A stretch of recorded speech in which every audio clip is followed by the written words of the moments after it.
channel. I know the 3 burning questions you have on your mind, and I, CMB7, am going to answer them. Okay, now I don't know if it's 3 questions or 0, but I'm gonna answer them anyway. So, one question that most people will have is, where have the uploads been? It's literally been almost 1 entire year since my last upload that was actually considered like a YouTube video, you know. Okay, so I need you to understand, I moved from 10th grade to 11th grade in 2021, and the thing about 11th grade in India is it is slavery, and if you choose CBSE, oh my god, you are fucked. You there is no way out. You are there, you are dead, my friend. Oh yeah, did I mention I failed my first 11th grade test, and this was a big demotivator. And you know why? I was working on a video I was very proud of. It was called How It Came to Be, and it was meant to be a series on the evolution of certain tech products. So I might cover smartphones, I might cover laptops, I might cover how the internet evolved into what it is today. It is mad. Like I spent a lot of time scripting, I spent a lot of time researching, I spent a lot of time editing, and all of that went to shit the second I got my exam results, because I was asked to drop whatever I was doing. Fair enough, but it was demotivating, you know.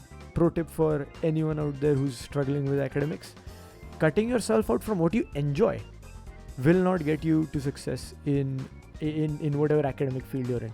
You need to cut your addictions out. And for me, I hate to admit it, but it is a little bit of wasting time.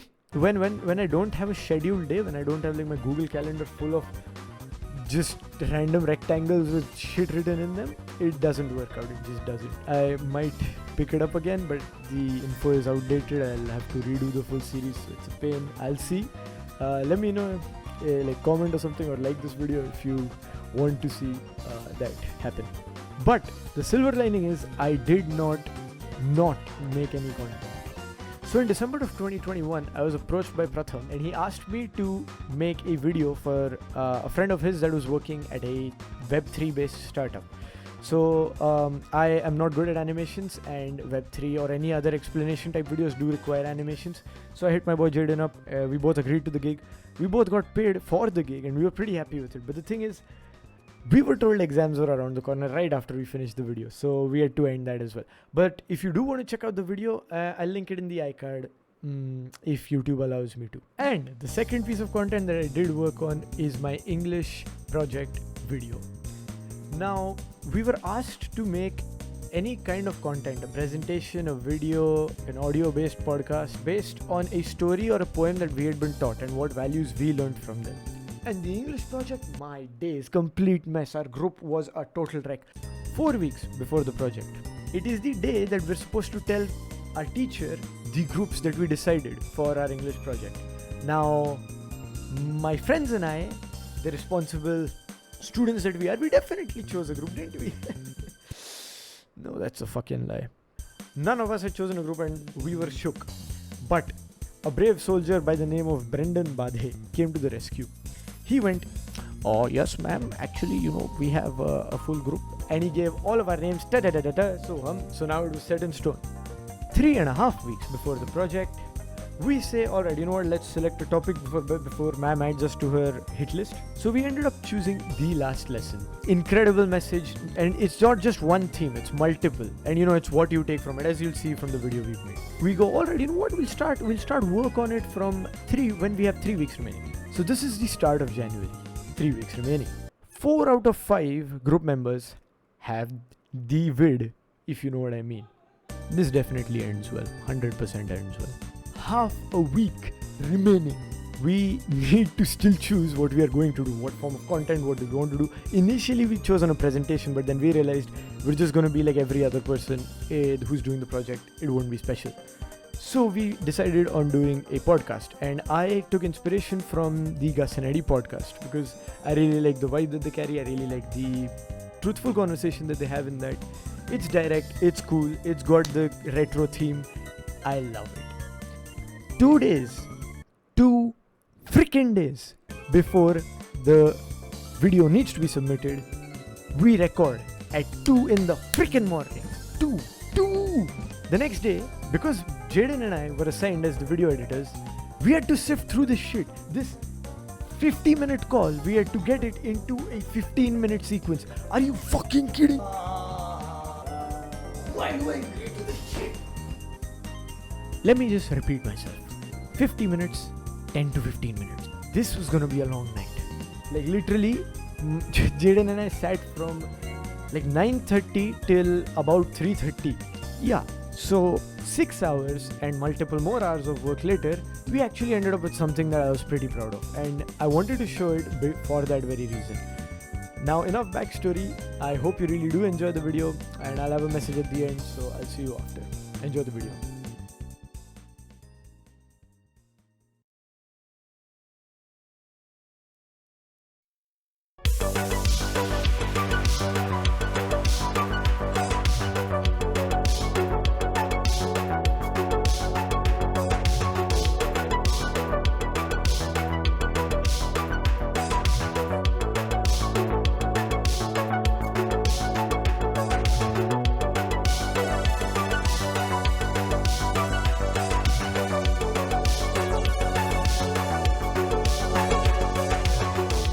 Hello and welcome back to the Great Podcast. I am your host Soham, and I am joined by my terrible co-hosts Brendan and Jaden. Ouch, that was harsh. Thanks for tuning in and a very warm welcome to our guest today. Thank you for having us today. Yeah, thank you so much. Really appreciate it. Today's topic is a bit of an interesting one. We are going to talk about a story that actually made us think twice, a tale that we can relate to, one that stuck with us, one which had a meaningful impact. We had a discussion about this and reached the same conclusion, the tale being the last lesson.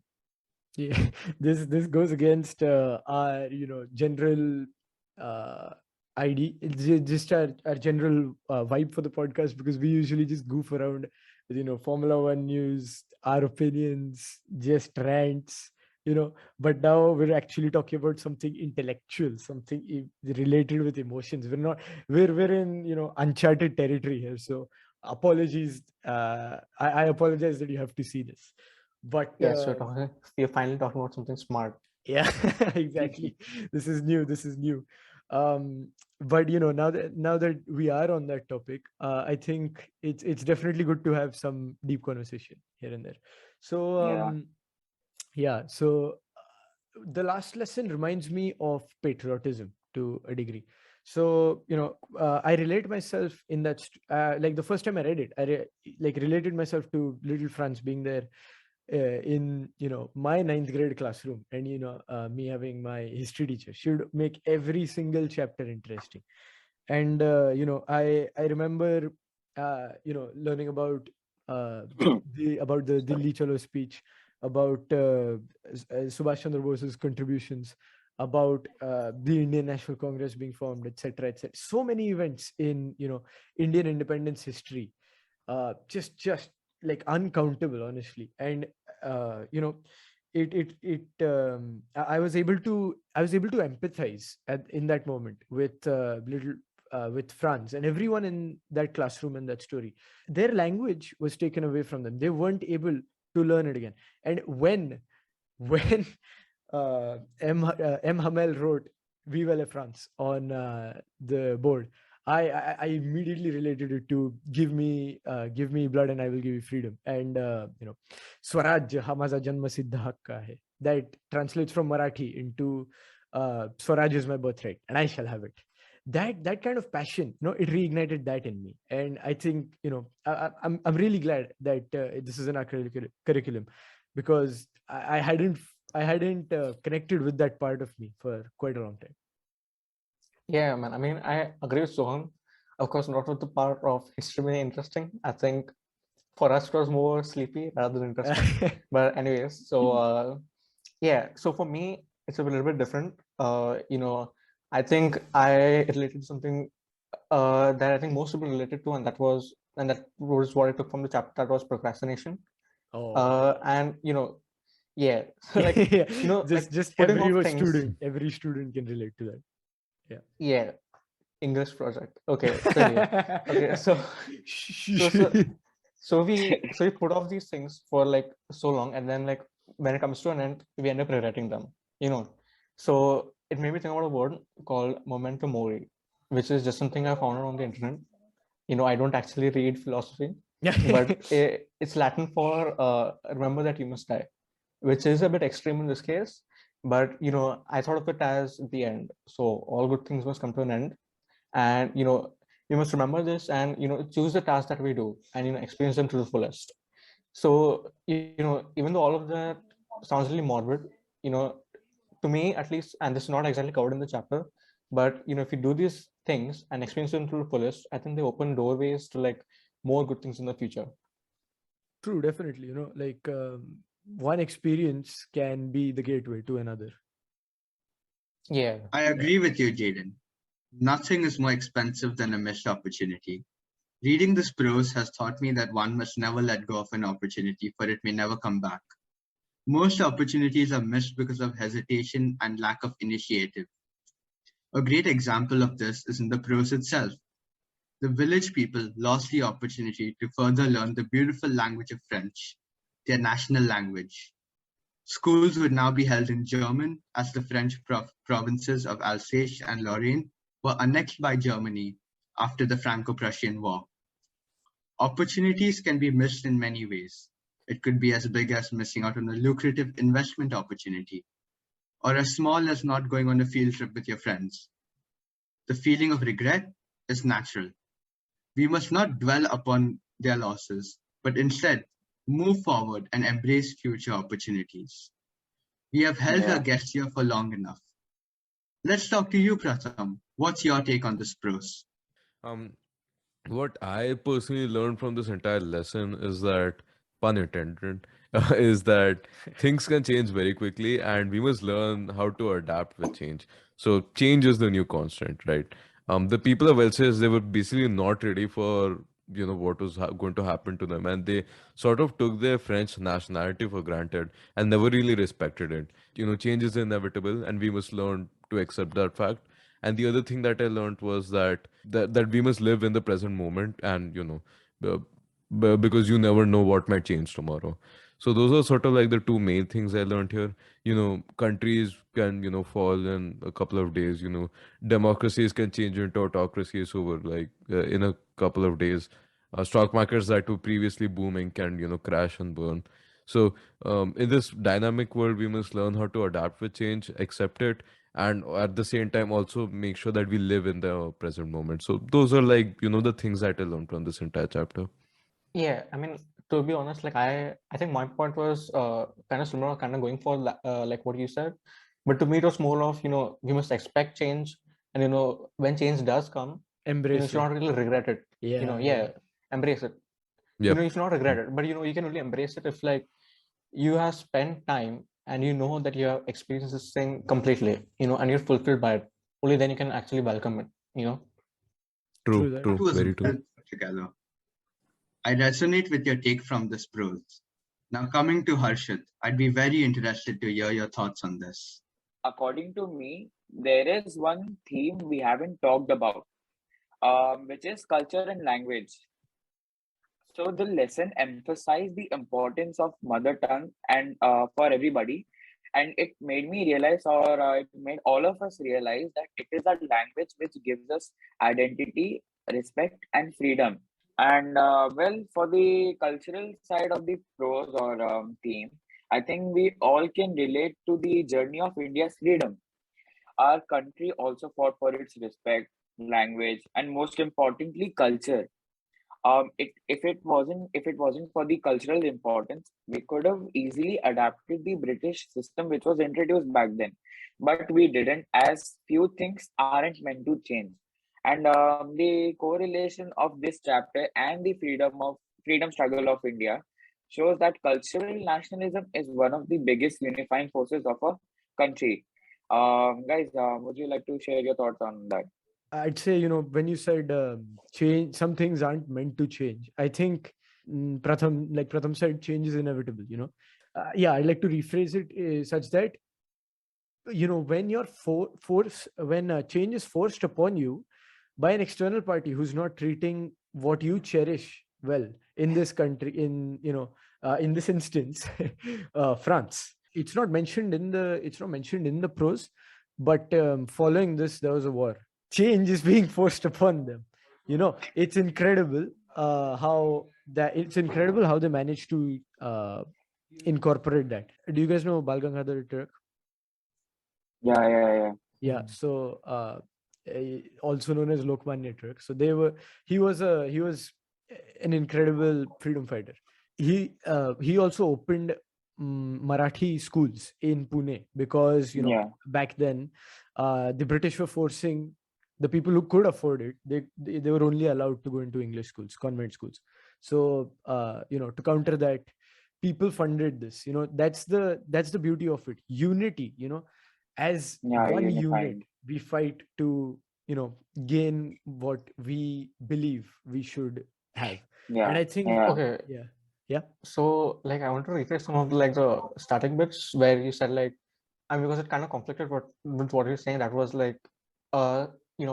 everything is meant to change. I think in the context of culture, I think culture is much more of a thing that needs to be preserved. True. And something that Yeah. you keep on going, and that's why when this change was brought upon them, it's something that you're supposed to fight, something that you're supposed to get angered by, and sorry, something you should accept. This is exactly what I was going for, and thank you. Yeah, no problem, man. This actually went way better than I expected. No one's cussing at each other. No one's thrown a chair out of the window. Way better than any of our other episodes. I think we should do more of this, intellectual conversations, not just barbaric chatter. This works. So unfortunately, we can't do any more of this because we'll have to pay our editor extra. So unless you guys are going to fund that, we should actually start a GoFundMe or something. People can actually pay for that. Anyway. Yes, I would like the money. Yes, we would. let's keep a margin to ourselves. Yes. Yes. Anyway, Yeah, let's not let the secret out. Yes, Yeah. this is. Yeah. Anyway, that's it from us. Thank you for tuning in. Episodes will come out on every Wednesday and Friday, and that's us. That's it from the Grid Podcast. Thank you and have a good day.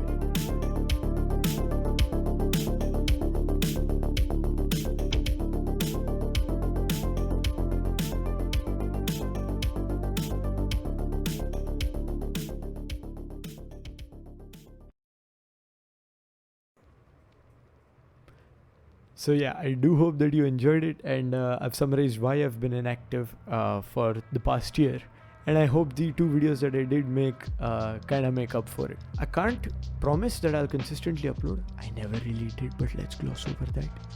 But I just want to say that I do have 1 or 2 projects in the making that I really do want to get out, and I'm working on them one by one, not side by side, so they have a better chance of at least one of them coming out, But I should mention that it will be difficult because I have my 12th board exams this year, and they will decide my future. They will decide which stream I go in, whatever, that kind of future stuff, Exciting times for a teenager. I'm scared shitless, man. I have no idea what. Anyway, let's gloss over that. If you did make it this far into the video, I genuinely just want to thank you for watching. If you liked what you saw, please do leave a like and subscribe. If you didn't, please leave a comment. Let me know what I can improve, and I will see you in the next one. This is me, CMD7, signing off.